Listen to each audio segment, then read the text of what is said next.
Takže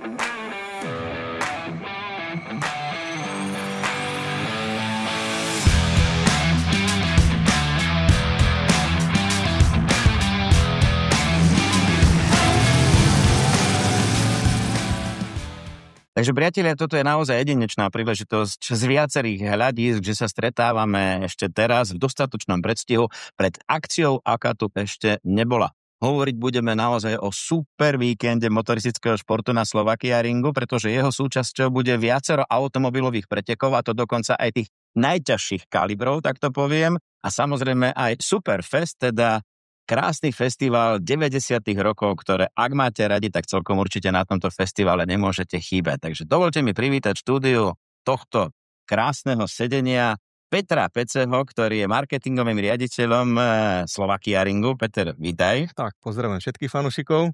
Budeme sa samozrejme týkať, to je bez debaty, pretože po tých rokoch, čo my už sme spolu odbojovali, by to vyzeralo veľmi neprirodzene.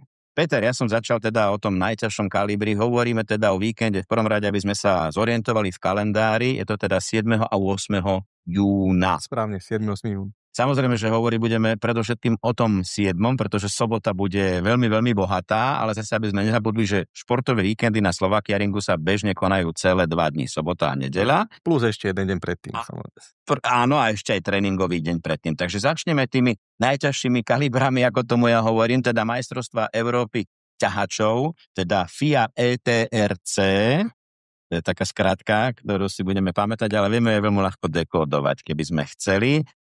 Koľkýkrát sa vlastne ťahači objavujú na Slovakia Ringu? Vedel by si spomenúť? Ak si dobre pamätám, od roku 2018 ich hostíme pravidelne každý rok s výnimkou tých korona rokov, kedy bola korona kríza, kedy sme tie preteky hostiť nemohli, takže bude to 7 alebo 8 krát. Presne nepoviem, ale máme už pár pretekov za sebou. Chcem povedať, že už veľmi pravidelne nachádzajú cestu na Slovakia Ring, ktorý možno, ja neviem, či bol koncipovaný, alebo či musí byť nejako špeciálne upravený pre takéto náročné, ťažké autá, ktoré sú skutočne tým najťažším náradím.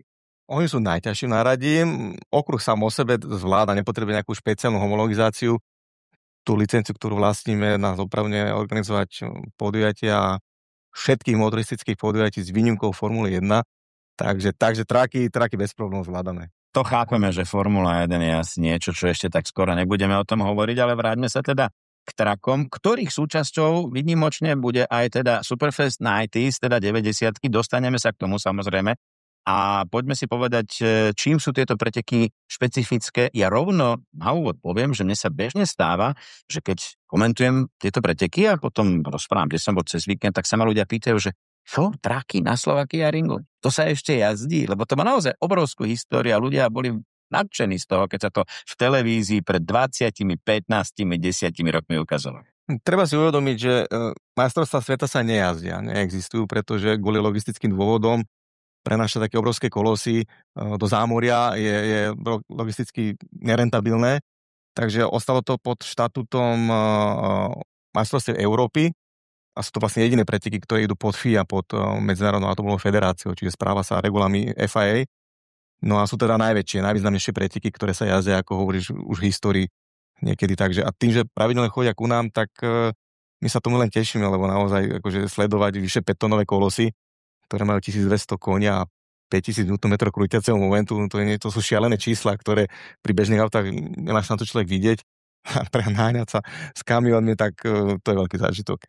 Aby sme boli úplne presní, celý ten víkend sa volá OMV Max Motion Goodyear FIA ETRC Track Race of Slovakia. On ten Goodyear tam nie je náhodou, možno sa k tomu okrajovo dostaneme. Napriek tomu, že hovoríme o veľmi ťažkej technike, tak stále sa samozrejme rozpráva aj o ekologizácii týchto pretekov, udržateľnosti pneumatiky, vývoj. Toto je naozaj prostredie, kde sa vyvíja technika, ktorá sa potom používa v reálnom živote. Áno, ako hovoríš, Goodyear nie je v tom úplne náhodne, podpísali kontrakt na viacero rokov a Goodyear naozaj sa snaží dodávať pneumatiky, ktoré sú vyrobené z ekologických materiálov a tak, aby to opotrebovanie bolo čo najmenšie. Predsa len také veľké kolosy, ktoré idú a ich maximálna rýchlosť na okruhu je maximálne 160 km/h. Limitovaná, pretože ak by tam ten limiter nebol, tak tie kamiony sú schopné ísť aj 300 km/h, čo ubrzdiť na také dráhe je priam nemožné a až kvôli bezpečnostných dôvodov sú teda nasadené do tej limitery. Ja sa musím teraz priznať, že ja som v tom ešte nesedel, teba ale už odviezli. Ale áno, ja som už bol párkrát v rámci tých voľných tréningov, nám promotor poskytuje. Nie je to pocit. V tej výške si úžasnutý, hlavne pri brzdných bodoch. To, že sa ten kamión rozbehne akože brutálne rýchlo, to aby si tak očakával.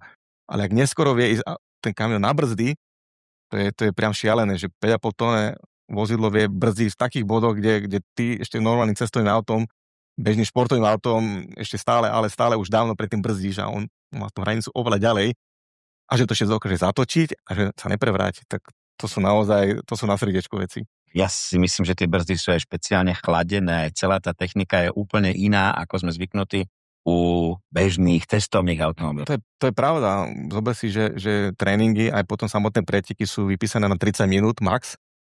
Má to svoj prozaický dôvod. Všetko nad to už by sa tak prehrievalo, že by nedokázali chladiť tie brzdy. Taká špecialitka je, zober si, že oni musia mať oni minú 200 litrov vody na chladenie počas tých 30 minút. Čiže 200 litrové nádrže vody, ktoré idú priamo na tie brzdové kotúče. Čiže z čoho to musí byť vyrobené? To je tá para, ktorú tu vidíš. To nie, že horia brzdy, to je voda, ktorá ide a dochladzuje tie brzdy, aby tie traky dokázali ubrzdiť taký veľký kolos. Takže oni v jednom stinte minú 200 litrov vody, to je šialené. Takže. Hovorí, že k vám chodia, alebo k nám, ak sa môžem trošku pridružiť Slovakia Ringu ako komentátor, chodia už dlhé roky, ale niektoré mená sa opakujú naozaj dlhé roky. A v podstate chodia na ten Slovakia Ring zo začiatku sezóny, pretože aj tento rok vlastne začína sa v talianskom Mizáne koncom marca. My sme vlastne druhé podujatie a to ešte stále sa sezóna len rozbieha. Ale niektoré mená sa opakujú. Áno, tak zober si, že tá skladba tých jazdcov a dokonca je tam jedna pretekárka a už po tie roky sa vyprofilovali a rovno musíme povedať, že to nie sú úplne tí najmladší jazdci, čiže aj preteky ťahačov možno vítajú takých, ktorí už majú niečo za sebou. Už tu boli buď bývalí testovací piloti a cestovných aut GT-čok, alebo jazdili nejaké rally a potom presedlali do pretekov ťahačov. Takže tak Jochen Hahn, Antonio Albacete, to tam znamená, ktoré... No, ale opäť príde k nám aj maďarský veľký šampión. Podľa mňa vy sa musíte veľmi tešiť, pretože ten so sebou ťahá maďarskú hordu, nič zlom. Tak to je. Norbert Kiss je maďarský šampión, ktorý teda vyhral, a je to úradujúci majster posledného ročníka. U nás, tým, že máme víkend zložený zo 4 pretekov, on vyhral všetky 4, to je šialené. Takže vyhrať všetky 4 preteky, to dá naozaj, treba dať klobúk dole. Neskrývanie hovorí, že považuje v podstate Slovakia Ring za domácu trať. Áno, tak sme kde sme relatívne blízko aj k hraniciam, aj v regióne, kde je zastúpená maďarská menšina, ale hlavne fakt, že Hungaroring je v prerábke a opäť nestíha hostiť tieto majstrovstvá Európy na domácej pôde, tak tí maďarskí fanúšikovia vítajú a zavítajú ku nám opäť. Áno, Hungaroring teda v kalendári nie, ja som si len robil teda taký prehľad, aby sme vedeli, že čoho sme súčasťou hrdou. Mizáno teda začína celý seriál koncom alebo v polovici mája, aby som bol presný, tak Slovakia Ring, Nürburgring, Most, Zölder, Le Mans dokonca podujatie na tomto okruhu svetoznámom a končí sa v španielskej Charame. 350,000 ľudí dokáže tento seriál pritiahnuť, tak uvidíme, koľký prídu tento rok na Slovakia Ring 7. a 8. Tak 340,000 to myslím, že... Len nech nám dá vopred vedieť, aby sme sa vedeli nastaviť s parkovaním. Dobre, poďme ďalej, lebo tento víkend vy pravidelne kombinujete a samozrejme bola by škoda nevyužiť ten víkend, keď už všetko je plné nasadenie. Poďme hovoriť o ďalších automobilových, nechcem povedať, že sprievodných podujatiach, ale áno, je to víkend majstrovstiev Európy, ale máme tam veľmi pekné podujatia aj cestovných automobilov. Ako hovoríš, headlinerom sú traky, pod tým sa schovajú vlastne celý ten zážitok pre diváka, pre návštevníka, ale áno, sú to len 4 pretekov počas víkendu, takže máme tam množstvo času na to, aby sme tam uhostili aj ďalšie, ako hovoríš, sprievodné seriály, ktoré nie sú o nič alebo menej zaujímavé. Ťahákom budú určite preteky GT-čkových vozidel, čiže preteky GT-čok, vytrvalostné preteky. A novinkou v kalendári máme aj vytrvalostné preteky cestovných vozidiel. Čiže to sú také 2 najvýznamnejšie, ktoré počas toho víkendu diváci budú môcť u nás vidieť. A ja som si zase zobral pre istotu poznámky, že teda hovoríme o GT Endurance, čiže tým pádom o niečo zaujímavejší ten program, alebo bohatší o jeden bod bude práve tá sobota. Áno, pretože GT-čkové preteky sa pôjdu len v sobotu. Plánujeme spraviť až 3-hodinové preteky, to znamená s výmenou jazdcov, s tankovaním na pneumatík. A to sú tie auta, ktoré chceš počuť, ktoré chceš vidieť, ktoré chceš zažiť. Takže na toto sa budú tí diváci asi najviac tešiť. To rozdelenie je v podstate bežné, ako poznáme aj na majstrovstvách Slovenska alebo zóny Strednej Európy, teda tie GTX, GTC, GT3, GT4, prípadne D5, aj prototypy, čiže naozaj toto rozdelenie je veľmi bohaté, ale fakt je, že v tomto prípade sa tešíme na auta ako Porsche, Lamborghini, Mercedes, Ferrari, McLaren a aj tento prototypy. A nie je to úplne bežné ich vidieť v plnom nasadení. Pri všetkej úcte k tým trakom, toto môže byť pre niekoho ešte väčší ťahák, kto má rád tie také štandardné cestovné automobily. Určite áno, lebo tu k tým kontaktom príde asi viac sa vedia dobehnúť a tým, že sú to rôzne triedy, rôzne výkonnostné triedy, ktoré štartujú síce naraz, tak o predbehací manévre nebude núdza. Uvidíme. No, odhadovaný počet zatiaľ 15, uvidíme, koľko bude naozaj reálne číslo, pretože tá priepustnosť trate Slovakia Ringu takmer 6-kilometrového je oveľa viac, ale pri tých dlhých pretekoch, ktoré sú plánované, naozaj môže dochádzať presne k tomuto dobiehaniu a predbiehaniu. Opäť to není prvýkrát, čo vidíme pekné GTčka na Slovakia Ringu, keď sa trošku pozrieme do histórie. Slovakia Ring hostil veľkolepé GTčkové podujatia. Áno, tak nie je to novinka pre nás a vyslovene v tých možno prvých rokoch fungovania, kde sme sa hľadali a že ktorým smerom a ktoré podujatia vieme a dokážeme hostiť na našom okruhu, tak Blancpain GT, majstrovstvá sveta FIA, GT1, ADAC GT Masters, to boli všetko veľkolepé a sú veľkolepé preteky, ktoré vo svete jazdia, ale teda v Európe, ktoré boli aj u nás a tam si pochvalovali, takže diváci, ktorí ku nám už zavietali v minulosti, vedia, o čom hovoríme. No a poďme teraz k ďalším pretekom, okrem toho teda, že tieto GTčka budú určite veľkým ťahákom, ale sú na programe v sobotu, stále budeme teda pripomínať, že to je 7. júna, tak sobotný program GTčka, tak TCR European Endurance. Skrátka TCR nie je neznáma pre fanúšikov motorického športu, alebo teda minimálne TCR Eastern Europe. K tej máme veľmi blízko, pretože tam máme Maťa Homolu, veľmi úspešného vlastne víťaza planejšej série. Takže to je náš ambasador týchto okruhových pretekov cestovných automobilov. Ale Endurance je zase trošku iný formát. Áno, je to nový formát vo svete a u nás sa hostí takisto prvýkrát. A idú o vytrvalostné preteky, kde sa nám budú striedať dva jazdci počas hodinových pretekov. Jedni preteky idú v sobotu, jedni idú v nedeľu. Takže je to úplne nový formát, ktorý sme ešte nemali a bude to opäť zaujímavé sledovať, jak sa s tým týmy vysporiadajú.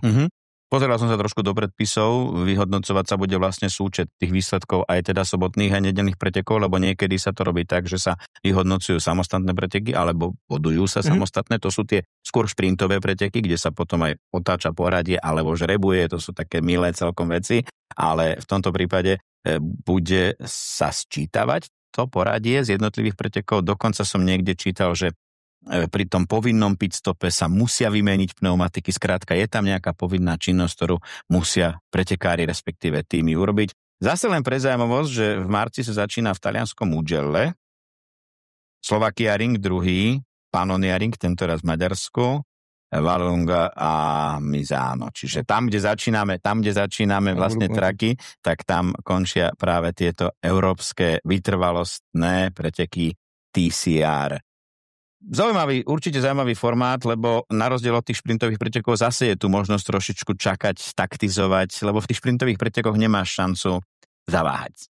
Správne, šprintové sú na 30 minút maximálne alebo na stanovený počet kôl a jazdíš s tými pneumatikami, s tou nádržou, ktorú tam máš, musíš to zvládnuť, takže tam moc kalkulovať nevieš. Rozmýšľam teraz, aké môže byť počasie v júni, lebo veľmi dôležité je pri týchto vytrvalostných pretekoch aj to, ako fungujú pneumatiky, alebo to, ako po toľkých minútach jazdenia na okruhu, ako vlastne funguje auto. 25 stupňov slnečno, takže už je to jasné. Ideálne. Objednané, výborne. A stále sme nevyčerpali ten motoristický program, pretože ešte je tam ďalší seriál. Pravidelne ich doplňame o menšie kapové preteky, podujatia, Clio Cup a Twingo Cup. také menšie triedy, ale nemusíme na to pozerať, že by to nebolo zaujímavé. Rešpektom. Naopak, to je veľká sranda. Tieto seriály pohárové majú práve to napätie, že v podstate do veľkej miery sú to autá s rovnakým technickým predpokladom, výkonom, úpravou. Sú to kapovky, čiže nemali by si tam týmy mať možnosť robiť nejaké vážne technické zmeny, ktoré potom tie preteky vyhrávajú. Sú veľmi vyrovnané, to tým treba povedať, to znamená, tam naozaj sa ukáže, kto ako jazdí, kto ako vie predbiehať, kto ako sa za niekoho nalepí a sranda sledovať tie malé klia, idú ako vo vláčiku, že šéf sa tlačí za sebou, hej, a zrazu niekto sa vykloní a je tam veľa kontaktov a hlavne sú to preteky, ktoré dávajú priestor mladým talentovaným jazdcom. Čiže nie je tam núdza nejakých 15-ročných, ktorí by tam mohli štartovať, ktorí majú pretekácké licencie. A potom tí, ktorí úspejú v týchto podujatiach a v týchto pretekoch, tak potom sa môžu dostať do väčších tried. Naopak, tam je úplne úžasné sledovať, ako práve v týchto nevýkonných triedách si pomáhajú navzájom aj súperi tým bumdraftingom a vlastne tým, že vlastne v zákryte jazdia za sebou a tlačia zozadu ako tlačná lokomotíva toho prvého. Presne. Tým pádom sa všetci traja zrýchľujú, alebo koľky sú teda tam na kontakt, to je neuveriteľné, len trošku problém je, že keď potom jeden z nich má nejaký problém jazdecký, lebo to okamžite 4-5 aut ide do štrku. Áno, nie je núdza, aby nám 3-4 auta vyleteli, nie je núdza, že by sa aj prevrátili. Samozrejme, máme bezpečné podmienky výbehové zóny a tak ďalej, takže nič vážne, ale o kontakt tam naozaj nie je núdza. Teraz možno taká organizačná otázka hľadiska toho časového harmonogramu. Vzniká ten časový harmonogram. Ešte asi úplne presný nie, ale čo už vieme približne povedať, ako bude vyzerať sobota, ako bude vyzerať nedeľa. Treba ešte povedať, že piatok začína väčšinou tréningami, voľnými tréningami. Potom, ak už tých pretekov máme dosť, tak prebehnú nejaké prvé kvalifikácie v piatok. A v sobota a nedeľa sú z pohľadu pretekania vyrovnané. To znamená, v sobotu je prvý pretekový deň, nedeľa je druhý pretekový deň, čiže obidva dní víkendu sú rovnocenné z pohľadu pretekania. My sa chceme postupne samozrejme dostať aj k tomu Superfestu 90s, čiže Superfest, ktorý sa presúva na Slovakia Ring historicky prvýkrát. Ten sobotný program je však dosť bohatý. Stihneme sa tam prestriedať, alebo ako je to vymyslené? Určite áno. Predpokladám, že sobota do obeda bude patriť kvalifikáciám a od nejakého obeda, od tej 12. 13. už začnú prvé preteky, takže nás čakajú dvojo pretekov trakov v sobotu a potom vždycky tie preteky Clio Cupu, Twingo Cupu, TCR a samozrejme GT-čkových pretekov. To všetko prebehne v sobotu, čiže ten sobotný športový deň bude vrcholiť GT-čkovými pretekmi. Čiže tesne ako skončia GT-čkové preteky, tak sa pekne prirodzene preúkneme do tej koncertovej časti. A kým sa budeme venovať koncertnej časti festivalovej, ešte si povedzme nejaké ďalšie sprievodné podujatia, lebo postupne sa dostávame k tomu, čo si tak ja trošku uvedomujem ako veľký fanúšik a komentátor motoristického športu, že už tie samotné preteky ľudí úplne až natoľko nefascinujú a nepriťahujú, alebo nie v takom množstve, ako by sa nám páčilo. Práve naopak je dobré, že na tom Slovakia Ringu môžu zažiť vlastne celé rodiny, svoje aktivity, urobiť si proste víkend, či sobota, či nedeľa, skombinovať to, pozrieť si jedny preteky, odbehnúť si, zase zažiť niečo iné. Toto sme si uvedomili už pred pár rokmi a vidíme tú zmenu správania sa toho návštevníka. Už to nie je vyslovene o motoristickom a motošportovom zážitku. Je nám jasné, že pochopiť motošportové predpisy a predpisy danej kategórie vozidiel je naozaj náročné. A ten divák, ktorý prichádza na tribúny, v podstate nevidí možno niekedy rozdiel medzi tými autami, medzi tým, čo sa na dráhe deje, ale ide za zážitkom, ide za to emóciou, ide za tým zvukom, ide za tým pálením pneumatík, za tým ovzduším, za to atmosférou, ale dlho na tých tribúnach nevydrží. Takže práve preto v areáli nám vzniklo viacero ďalších sprievodných podujatí a atrakcií a vieme zabaviť v podstate od tých najmenších až po tých najstarších a každý si príde na svoje. Tá plejáda tých aktivít je naozaj široká. Keď sa pozrieme, že cez cestu máme motokárové centrum, ktoré sme postavili v roku 2019 a 2020 sme to otvorili. Ale to je k dispozícii aj celosezónne. Celosezónne, čiže tam môže človek prísť hocikedy, len si pozrie otváracie hodiny, aké je prevádzke a príde, zaplatí si jazdu, môže jazdiť na našich motokárach, čo je fajn. Takže aj motokári budú otvorené počas toho celého dňa, čiže hocikedy ten divák alebo celá tá hodinka môže odbehnúť a môžu sa povoziť v motokárach. Hneď vedľa motokár máme najväčšie súkromné zónu na Slovensku, Malkia Park. Takže tí, ktorí už budú mať dosť toho hluku z tribún, tak sa môžu ísť pozrieť na zvieratka a hačkovité šelmy. V zadnej časti areálu pretekárskeho okruhu máme offroadové centrum a s vojenským múzeom. Takže tí, ktorí holdujú a majú radi vojenskú techniku z Československej ľudovej armády, tak k dispozícii bude aj otvorené vojenské múzeum aj s možnosťami jazdy na vybraných kusoch vojenskej techniky. Väčšinou sú to nejaké OTčka alebo BVPčka. To všetko je pojazdné, všetko funkčné, takže aj tu sa tak pekne zabaviť. No otvorené bude aj Centrum bezpečnej jazdy s ukážkami školy Šmiku, takže všetky tri veľké areály, ktoré máme a ktoré prevádzkujeme, budú otvorené a sme taký deň otvorených dverí pre tých divákov. A ešte sa vrátim do DEPA. Je možnosť pre divákov vidieť aj prácu mechanikov v DEPE priamo, čiže nie je to izolovaný priestor? Presne tak, v cene vstupenky je aj vstup do padoku. My padok nespoplatňujeme už dlhodobo, že snažíme sa toho diváka vtiahnuť do deja. Čiže padok je priestor, kde parkujú pretekárske stroje, kde majú zázemie tie pretekárske týmy, kde sú odparkované aj samotné ťahače, pretože ťahače sa na do boxu nevmestia, to boxy sú stávané na pretekárske auta, nie na pretekárske ťahače, takže ťahače sú priamo naskladané v pedoku a ten divák s hociakou stupenkou, či už je to prírodná tribúna, krytá tribúna, otvorené tribúny, s každou jednou stupenkou môže vojsť do padoku a vlastne dostať sa do úplnej blízkosti tých pretekárskych strojov. A teraz vlastne k týmto všetkým aktivitám, ktoré si vymenoval, ešte pribudol aj tento náš Superfest 90s, teda festival hudby 90. rokov. Ja hneď na úvod poviem a hneď odpoviem tým, ktorí možno na sociálnych sieťach tak trošku pochybovali alebo pýtali sa, alebo medzi sebou, že či to teda ide byť festival diskotékový, že teda po skončení pretekov tam bude nejaká diskotéka, zábava, balóniky, alebo či naozaj prichádzajú títo interpreti k nám a možno môžeme aj prezradiť, že ako sa vlastne toto spojenie stalo, že sa vlastne presunul tento festival po 3 rokoch, myslím 4. ročník, ideme na Slovakia Ring. No tá história nejakého prepojenia pretekov a hudobného festivalu u nás nie je nová. Keď sa vrátime späť 10-11 rokov dozadu, tak my sme už niečo podobné organizovali a stretlo sa to s veľkým úspechom. Konkrétne to bol rok 2014, kedy ku nám v podstate asi sme boli prví, ktorí sme otvorili také tie dvierka do sveta tých koncertov 90. rokov, keď ku nám zavítal David Hasselhoff. To bola veľká akcia, tak to naozaj. Pod názvom Acceleration, pre tých menej znalých, alebo ktorí nevedia, tak bolo to podujatie spojenie hudobného a toho motošportového sveta. Bolo to turné po viacerých krajinách, ale hlavne pretekárskych okruhoch. Čiže to nebola náhoda, že prišli ku nám by nikdy nezavítali, pokiaľ by na Slovensku nebol pretekársky okruh, lebo vyslovene to bolo spojenie motoršportu a hudobného koncertu, ktorý bude večer.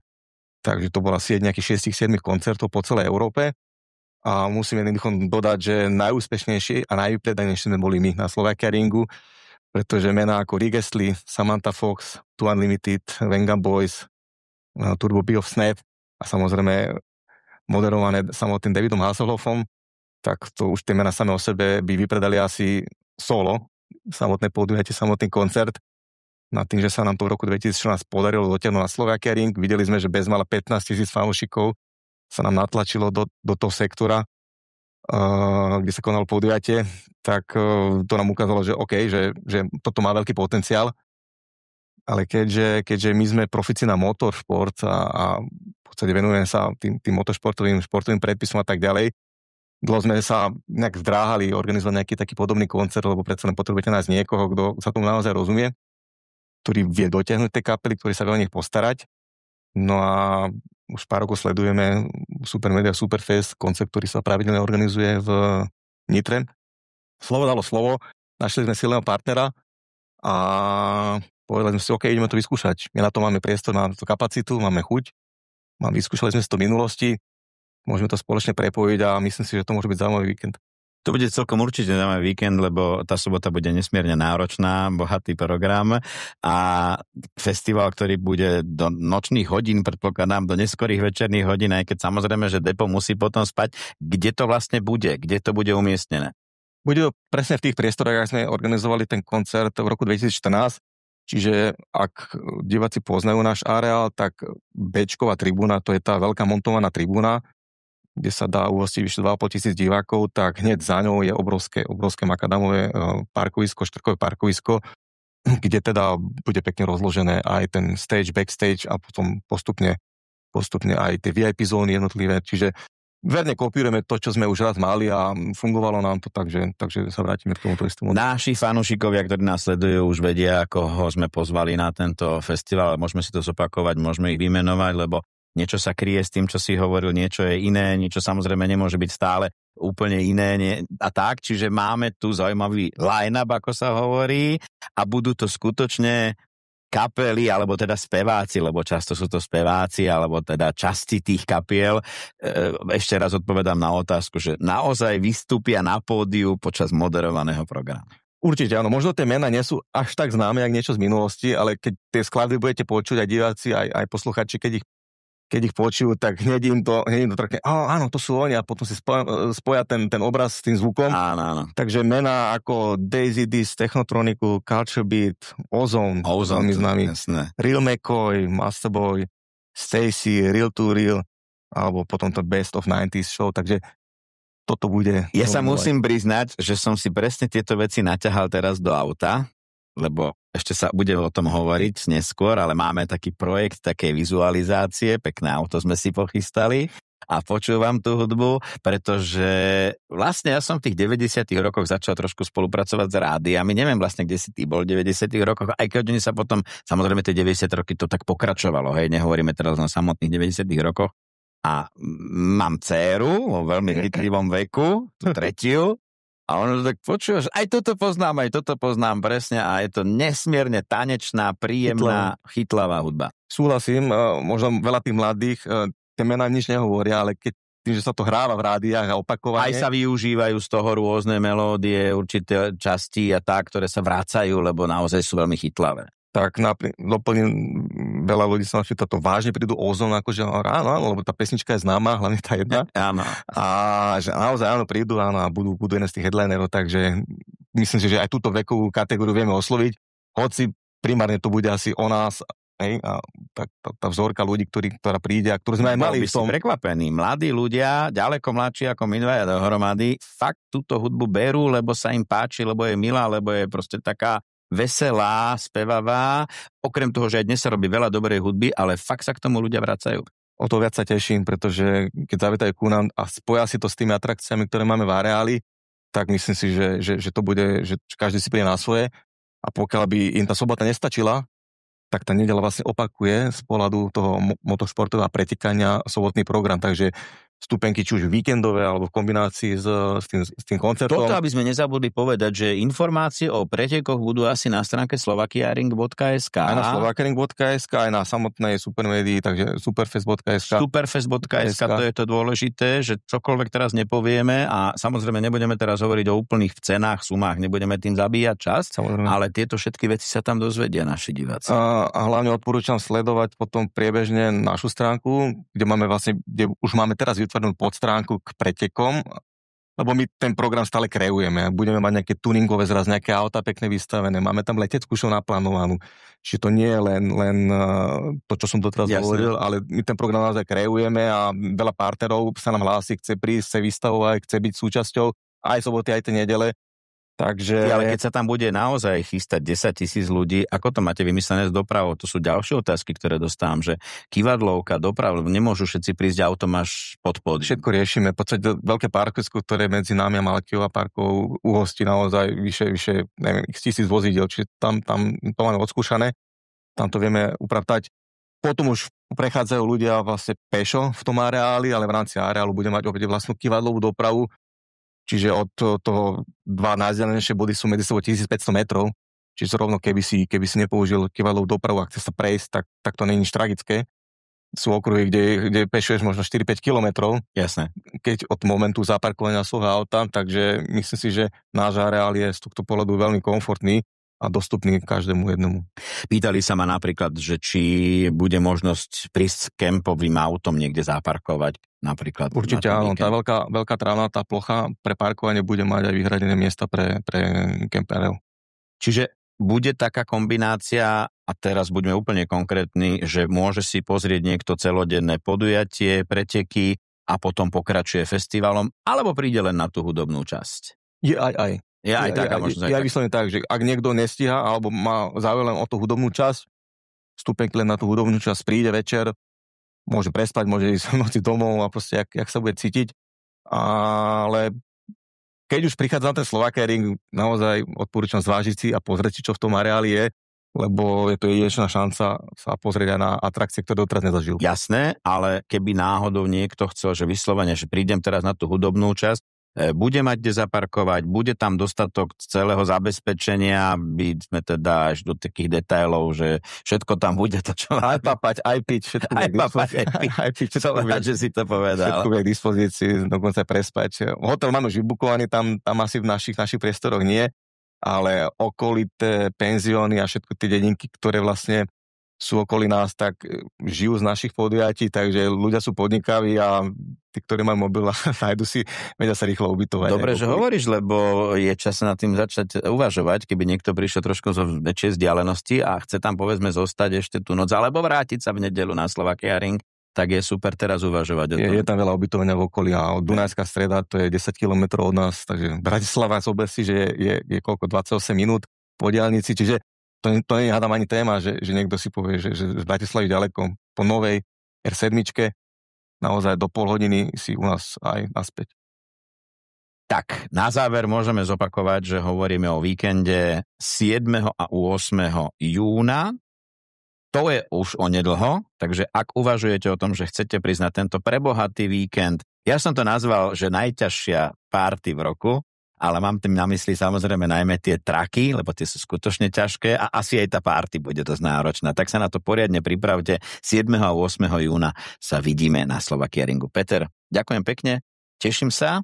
Ja ďakujem vám. Držím palce, aby sme to zvládli. Určite áno, pevne verím, že zvládneme a počasie už teraz musí byť dobre. Tak sa teším. Tomu ver. Ďakujem pekne. Ja ďakujem.